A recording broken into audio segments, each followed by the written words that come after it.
My story begins 6 months ago. That time, I had just collected all the Steam achievements. Then, I had a question. Can I beat this game without taking damage?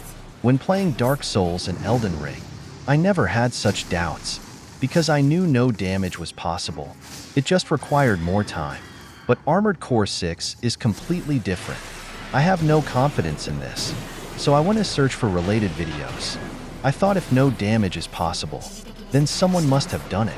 But to my surprise, in both Chinese, English, and Japanese, I couldn't find it, but I found one video discussing it. His conclusion was that it should be possible, but he wasn't sure, because he eventually gave up the challenge. His video is very well done. The narrative is engaging. This no damage issue intrigued me even more. So I thought, why not answer this question myself? Now at last, I did it. And I highly recommend everyone interested to give it a try, because I find it very interesting. But before starting the challenge, there are some things you must know. First, do not immediately challenge the S-rank no damage run, at least not for the first 2 chapters, because S-rank does not allow restarting from checkpoints. This might make the difficulty too high. Would I have more fun if I don't use the checkpoints? I think it would, because it's not just about skill and practice, but also about tactics. What you just saw is me using checkpoints to defeat the Baltius for the first time.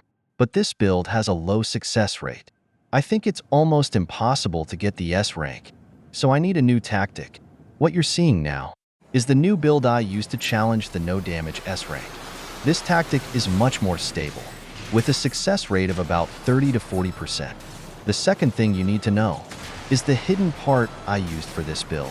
This equipment is available from the start, bare hands. This is a very interesting cognitive blind spot. That is, we usually think fists are for skilled players, for showcasing skills.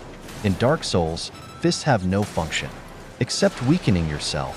But in Armored Core 6, there's a special mechanism that makes fists very powerful. It resets the enemy's stagger time, making enemies stagger longer. I played through the entire game without knowing how powerful fists are. Later, I saw someone kill Abyss with pile bunker and fists in a video. That's when I found out. This is something you should know if you're attempting a no damage challenge. Since it's a cognitive blind spot, without others mentioning it, you might never use it.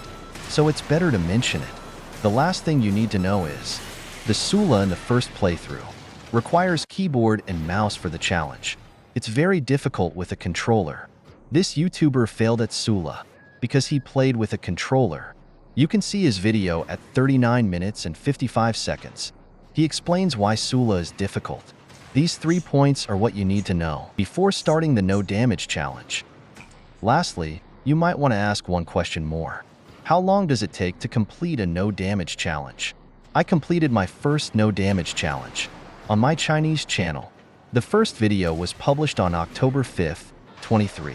The last video was published on January 24th. Steam showed a total gameplay time of 900 hours. According to Steam statistics, at the start of the challenge, my gameplay time was over 200 hours. At the end of the challenge, my gameplay time was 900 hours.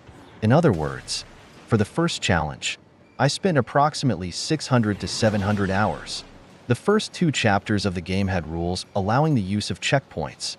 Later, I did an S-rank plus no damage challenge on my English channel and optimized all tactics.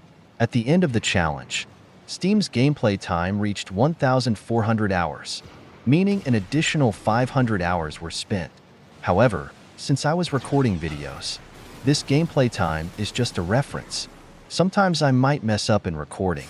Sometimes, I replay the same task multiple times to make the gameplay flow look smoother, which could take longer. Removing these factors, just considering completing the no damage challenge, I estimate you'd need 300 to 400 hours. For me, investing this time is definitely worth it. Whether you want to spend that time is up to you. I'm not good at English, so I use AI to help me, but I think I need to thank you in my own voice. Well, that's it. Thank you for your support and thanks for watching. Main system, activating combat mode.